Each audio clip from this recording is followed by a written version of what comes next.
নমস্কার সকলকে, আরও একটি নতুন ভিডিওয় সকলকে স্বাগত জানাই। এই সিরিজের নাম শ্রীমদ্ ভগবদ গীতা যথাযথ।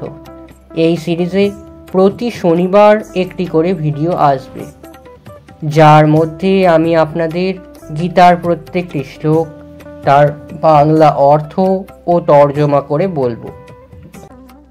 শ্রীমদ্ ভগবদ গীতার দ্বিতীয় অধ্যায় সাংখ্যযোগের শ্লোক নাম্বার 54 ও 55। শ্লোক নাম্বার 54।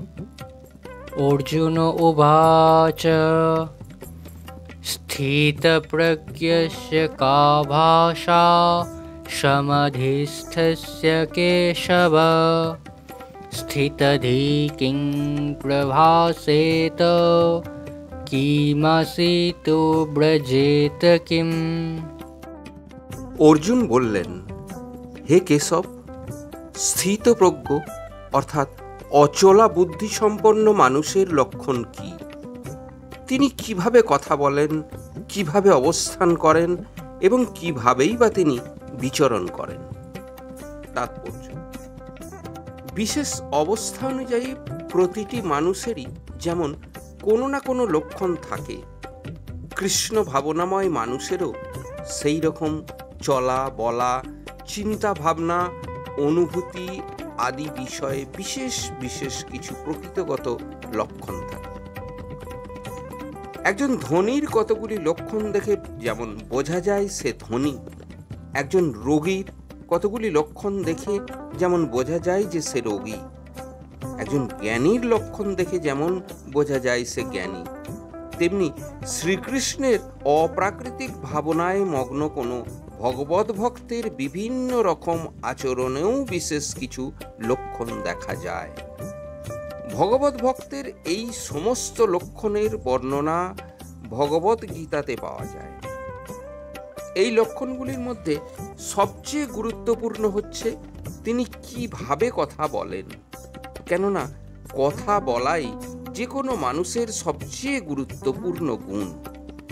কথিত আছে, মূর্খ যতক্ষণ পর্যন্ত তার মুখ না খুলছে ততক্ষণ তার মূর্খতা প্রকাশ পায় না। বিশেষ করে সুসজ্জিত পোশাক পরিহিত মূর্খ যতক্ষণ তার মুখ না খুলছে তাকে চেনার উপায় নেই, কিন্তু যখনই সে মুখ খোলে তখনই তার পরিচয় প্রকাশ পায়। কৃষ্ণ ভাবনাময় মানুষের প্রাথমিক লক্ষণ হচ্ছে তিনি শ্রীকৃষ্ণ অথবা শ্রীকৃষ্ণ সম্বন্ধীয় বিষয় ছাড়া আর কোনো কথাই বলেন না। শ্লোক নাম্বার 55।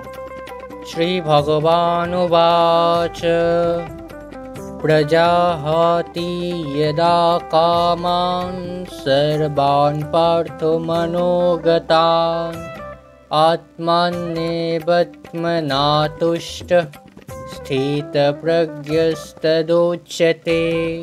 অনুবাদ: পরমেশ্বর ভগবান বললেন, হে পার্থ, মানুষ যখন মানসিক জল্পনা কল্পনা থেকে উদ্ভূত সমস্ত কামনা পরিত্যাগ করে এবং তার মন যখন এভাবে পবিত্র হয়ে আত্মাতেই পূর্ণ পরিতৃপ্ত লাভ করে তখন তাকে স্থিতপ্রজ্ঞ বলা হয়। তাৎপর্য: সম্পূর্ণ কৃষ্ণ ভাবনাময় মানুষ অর্থাৎ ভগবত ভক্তের মধ্যে মহৎ মুনি ঋষিদের সমস্ত গুণাবলী পরিলক্ষিত হয়, আর যারা সেই রকম চিন্ময় স্তরে স্থিত নয় তাদের মধ্যে কোনো গুণই দেখা যায় না, কারণ তারা তাদের মানসিক জল্পনা কল্পনার কাছেই কেবল আত্মসমর্পণ করে থাকে। সুতরাং জল্পনা কল্পনা মাধ্যমে সৃষ্ট ইন্দ্রিয় সুখ ভোগের সব রকমের ইচ্ছা পরিত্যাগ করতে হবে। কৃত্রিমভাবে এই ধরনের বাসনাকে সম্বরণ করা যায় না, কিন্তু মানুষ যখন কৃষ্ণ ভাবনায় নিজেকে নিয়োজিত করে তখন কোনো রকম বাহ্যিক প্রচেষ্টা ছাড়া আপনা থেকেই এই সমস্ত ইন্দ্রিয় সুখ ভোগের বাসনা প্রশমিত হয়। তাই দ্বিধাহীনভাবে ভক্তিযোগের পথ অবলম্বন করতে হবে, কেননা এই ভক্তিযোগ অচিরেই অপ্রাকৃতিক চেতনার অধিষ্ঠিত হতে সাহায্য করে। উন্নত চেতনা সম্পন্ন মহাত্মা নিজেকে ভগবান শ্রীকৃষ্ণের নিত্য দাসরূপে উপলব্ধি করার ফলে নিত্যানন্দ অনুভব করেন। আধ্যাত্ম চেতনায় স্থিত এই ধরনের মানুষের জড়জগৎকে ভোগ করার তুচ্ছ কোনো বাসনাই তখন আর থাকে না, বরং তিনি তার প্রকৃত স্বরূপে পরমেশ্বরের নিত্য সেবায় মগ্ন হয়ে সর্বদাই সুখে থাকেন। আজ এই পর্যন্তই। ভিডিওটা কেমন লাগলো অবশ্যই কমেন্ট করে জানাবেন। ভিডিওটা ভালো লাগলে চ্যানেলটা সাবস্ক্রাইব করবেন, পাশে থাকা বেল আইকনটি প্রেস করে দেবেন, লাইক, কমেন্ট এবং শেয়ার করবেন। সম্পূর্ণ ভিডিওটি দেখার জন্য অসংখ্য ধন্যবাদ।